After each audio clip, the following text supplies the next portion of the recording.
October 12, 1492, a date every American school kid knows.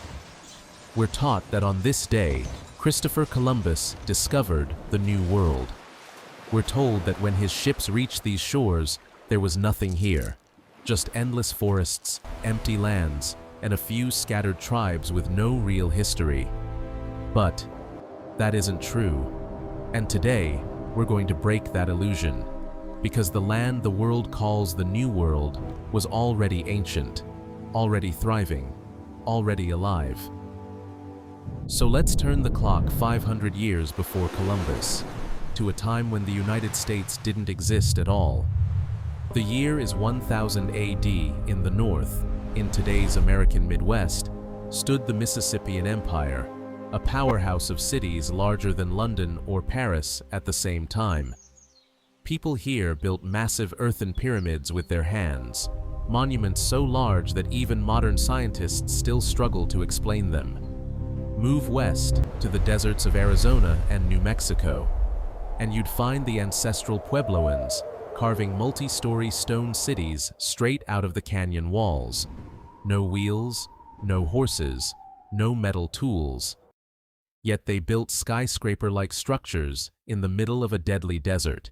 And far to the south, deep in the jungles of Mexico, the Maya and Toltec worlds were at their peak, mastering astronomy and mathematics long before Europe ever understood them. This continent wasn't empty. It was full of rulers, priests, traders, and millions of everyday people. But here's the real question. What did life actually look like before Columbus arrived? What did people eat? How did they build their homes? How did they survive, grow, and shape this land? And most importantly, what really happened after Columbus landed that nearly erased the original people of this continent? Today, we uncover the real story of America, the one rarely told. On the banks of the Mississippi River, right where the highways near St. Louis run today, there once stood a massive city, a city larger than London and Paris of its time. Its name was Cahokia. The people of Cahokia could turn earth into mountains. Their greatest structure, Monk's Mound, stands almost 100 feet tall, spreads over 14 acres, and its base is bigger than the Great Pyramid of Egypt. And the most shocking part? No wheels, no horses, no metal tools. Even then, they carried 55 million cubic feet of soil by hand, basket by basket, to build this giant monument. They also built Woodhenge, a circle of wooden posts that worked like a solar calendar, tracking seasons, festivals, and the right time to plant crops. This was the scientific heart of North America. Now picture this. In the Southwest, where modern New Mexico and Arizona stand today, there was only burning desert. Harsh sun, very little water. Yet, the ancestral Puebloans built miracles there. In the middle of the desert, they raised a stone metropolis called Chaco Canyon. Its greatest building, Pueblo Bonito, had over 600 rooms, stood 5 stories high, with perfect geometry and roads that ran laser straight, not around mountains, but directly over them. For the roofs, they hauled 200,000 wooden logs from forests 50 miles away, without wheels, without animals to carry the load. These people didn't just survive the desert, they transformed it into their civilization. So the next question is, what was life like inside these societies? We often see in movies that before Columbus, people in America were just roaming forests, hunting animals, and whatever the chief said became the law. But the truth before Columbus arrived was completely different. There was no chaos, no disorder. Instead, North America had societies that in many ways matched the modern world. While women in Europe had almost no power, here in America, the story was the opposite. In many cultures, especially Mississippian and Pueblo societies, real authority was held by women. Family lineage passed through the mother. Farms belonged to women. And after marriage, The man moved into the woman's home, not the other way around. They weren't just respected, they were kingmakers. But cities like Cahokia were not completely equal either. At the top stood the great sun, not seen as a human, but as the earthly representative of the sun. How powerful was he? Archaeologists found the answer while excavating Mound 72, where an elite man was buried alongside more than 50 young women and several men. These were not natural deaths, they were sacrificed, so they could serve their leader in the next world. But these societies were not only about war or ritual, they celebrated life with festivals, gatherings, and games.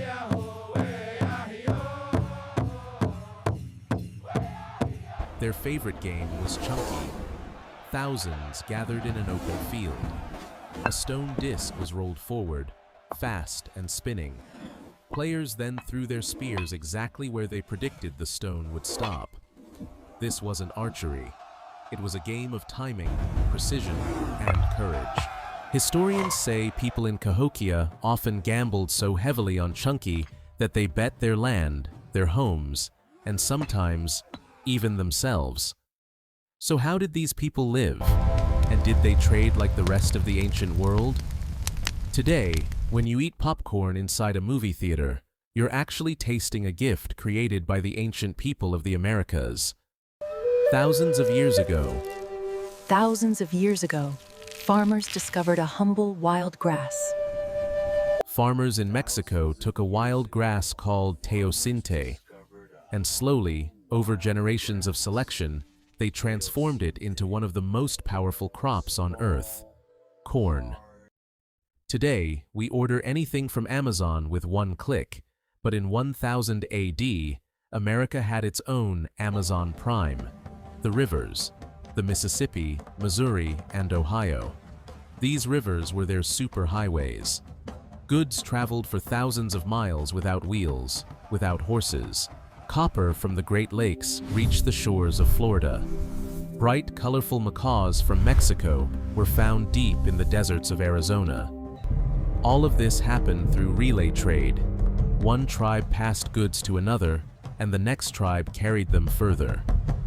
Many modern U.S. highways today are built directly on top of those ancient trading paths. And if you lived in America 1,000 years ago, you wouldn't see temples or giant statues of gods or holy books. Today, we look at a river and see only water. We look at a mountain and see just rock. We look at animals and think of food. But for them, everything had a spirit.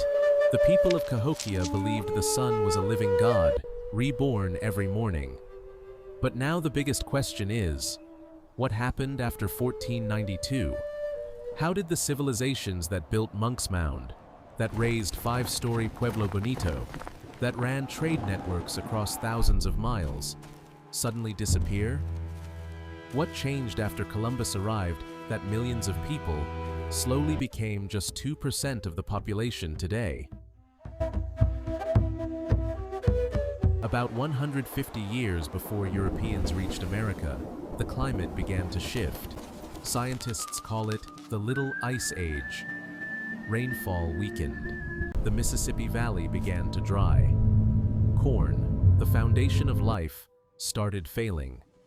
Cities like Cahokia, once home to 20,000 to 30,000 people, could no longer support their own population. Villages broke apart. People scattered into smaller communities. But the real storm was still on the way. When Columbus arrived, he thought he had found an empty land. He had no idea that this continent had been thriving for thousands of years, and the real destruction did not come from swords or guns. It came from something invisible. Smallpox, measles, influenza.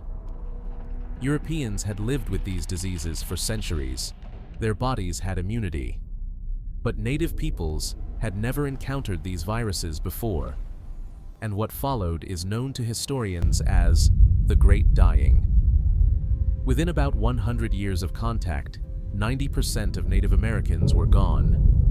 tens of millions of people, entire nations, entire languages, entire civilizations, vanished without a single battle. It was one of the greatest human tragedies in world history. But the story of Native Americans did not end. They are still here, with their languages, their dances, their ceremonies, their culture, and their unbroken connection to the land. And that is the true beauty of America today. White Americans, African Americans, Hispanic communities, and the indigenous nations, all together, building a country rooted in thousands of years of history. Now, the final question is for you. Where are you watching this video from? East Coast, Midwest, Southwest, West Coast, or from the land of a native nation? And what ancient stories does your region carry? Tell us in the comments. We would love to know.